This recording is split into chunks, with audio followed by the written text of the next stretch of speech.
as we think about this, and we're now sitting here, we're in July 2018. The midterms will come in 2018 in November.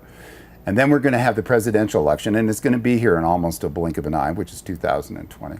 So let's just imagine for a second that a lot of what you're intending to do with this movement, and all of you that are involved, let's say that you have some success. What does it feel like on the other side of the 2020 election for the faith-based communities that is actually something about pushing forward in a much more positive way? The Vote Common Good Tour is not going to stop on November 6, 2018. It is an intentional effort to be long-term and ongoing to help all religious people, but especially those who would root themselves in the evangelical tradition, to engage in the public good and in politics in ways that care about all the issues that matter to us. There have been a number of decades that a lot of people of spiritual interest have felt like they were asleep when it came to their politics. They outsourced it to other people.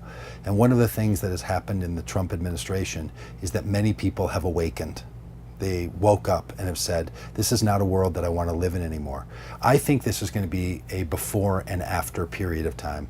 I hope that churches, that people of good faith will find new ways to engage with one another in greater civility, in greater connection, and in greater conversation with each other as they think about what it means to be a person of faith who also shares a country with people who are so different than they are. It's one of the great promises of pluralism. We are supposed to live with one another, those who are different than us, as our shared citizenry, as people who share a one anotherness.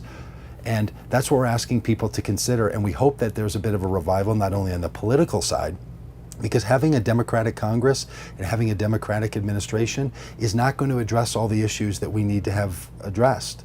Many of us said these things to the Obama administration and said them in the Clinton administration and said them to Speaker Pelosi. There are a number of things that we know are important and matter, and we're not giving up because one party took power from another party. That's not the storyline we're playing. We're not in the partisan game, we're in the common good effort. So what we want to do is to invite people to not think about only policy and partisanship, but to think about politics for the common good.